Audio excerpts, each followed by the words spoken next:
আপনি কোরআনের ছোট্ট একটি দোয়ার মাধ্যমে আল্লাহ তাআলার কাছ থেকে রহমত চাইতে পারবেন এবং হেদায়েত পাওয়ার পর আমরা যেন হেদায়েত থেকে সরে না যাই এইটাও চাইতে পারবেন।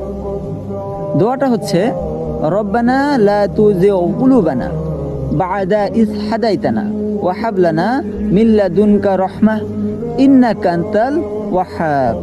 এর অর্থ হচ্ছে, হে আল্লাহ, আপনি আমাদেরকে হেদায়েত দেওয়ার পর হেদায়েত থেকে সরিয়ে দিয়েন না, আর আপনি আপনার পক্ষ থেকে আমাদেরকে রহমত দান করুন, নিশ্চয়ই আপনি মহান দানশীল।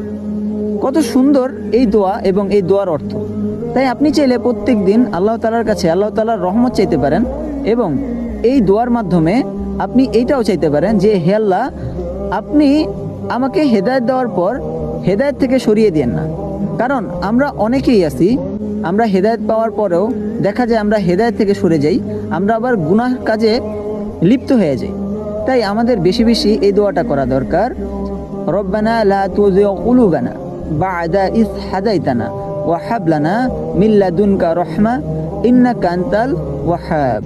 এর অর্থটাও কত সুন্দর, হে আল্লাহ, আপনি আমাদেরকে হেদায়েত দেওয়ার পর আমাদের হেদায়েত থেকে সরিয়ে দেন না, আর আপনি আপনার পক্ষ থেকে আমাদেরকে রহমত দান করুন, নিশ্চয়ই আপনি মহান দানশীল।